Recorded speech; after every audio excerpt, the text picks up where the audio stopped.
தந்தை மகன் தூய ஆவியின் பெயராலே ஆமென். ஆண்டவர் உங்களோடு இருப்பாராக, ஆன்மாவோடும் இருப்பாராக. இறையேசுவில் பிரியமுள்ள என் இனிய அன்பு சொந்தங்களே, இந்த புதிய நாளிலே உங்கள் அனைவரையும் சந்திப்பதில் பெரும் மகிழ்ச்சி அடைகின்றேன். இறைவனுடைய ஆசீரும் அருளும் உங்களுக்கும் உங்கள் குடும்பத்தில் உள்ள அனைவருக்கும் கிடைக்க சிறப்பாக ஜெபிக்கின்றேன். இன்றைய நற்செய்தியானது மத்தேயு எழுதிய நற்செய்தி 12வது அதிகாரம் வசனங்கள் 46 50 முடிய உள்ள வசனத்தில் இயேசு கிறிஸ்து இயேசுவின் உண்மையான உறவினர்கள் யார் என்பதை கூறுகின்றார். உன் தாயும் சகோதர சகோதரிகள் உம்மை காண வந்திருக்கின்றார்கள் என்று இயேசுவிடம் கூறிய போது, யார் என் தாய், யார் என் சகோதர சகோதரிகள்?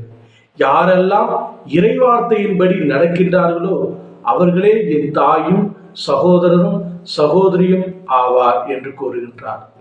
இங்கு இரத்த உறவை விட இறைவார்த்தைக்கு முக்கியத்துவம் தரப்படுகின்றது. இரத்த உறவிலே போட்டிகள், பொறாமைகள், பொல்லாப்புகள், பதவி வெறி போன்ற எண்ணங்கள் மனத்தில் அந்த உறவை சிதைத்து விடுகின்றது.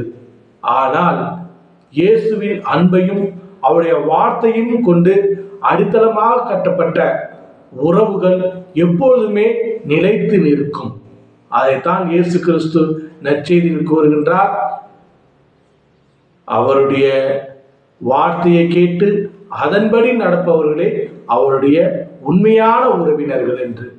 நாம் அவருடைய வார்த்தையின்படி வாழ்கின்றோமா, அல்லது இந்த போட்டி, பொறாமை, பொல்லாப்பு, பதவி வெறி, பணம், பட்டம், பதவி இவற்றை கொண்டு நம்முடைய உறவுகளை வளர்க்கின்றோமா என்று சிந்தித்து பார்க்க வேண்டும்.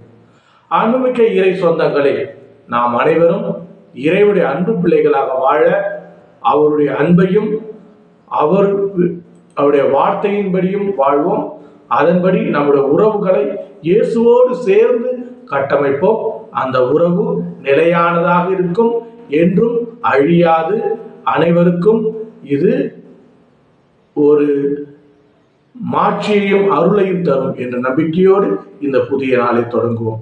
அதோடு கூட பல நேரங்களிலே என்னிடம் பல பேர் கேட்டிருக்கின்றார்கள், ஜெபம் செய்யுங்கள் என்று.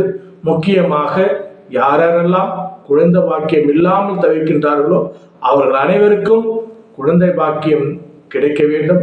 அவருடைய குடும்பங்களிலும் மனதிலும் நம் ஆண்டவர் இயேசு கிறிஸ்து குழந்தையாக பிறந்து அவருடைய உள்ளத்திலும் மனதிலும் சந்தோஷத்தையும் மன நிம்மதியும் தர நாம் சிறப்பாக ஒவ்வொரு நாளும் ஜெபிப்போம். இறைவன் அவர்களுக்கு வேண்டிய அருளையும் தர இந்த புதிய நாளை சந்தோஷமாக தொடங்குவோம். எல்லாம் வல்ல இறைவன் தந்தை, மகன், தூய திராவி உங்கள் அனைவரையும் நிறைவாக ஆசீர்வதித்து காத்து வழிநடத்துவாராக. ஆமேன்.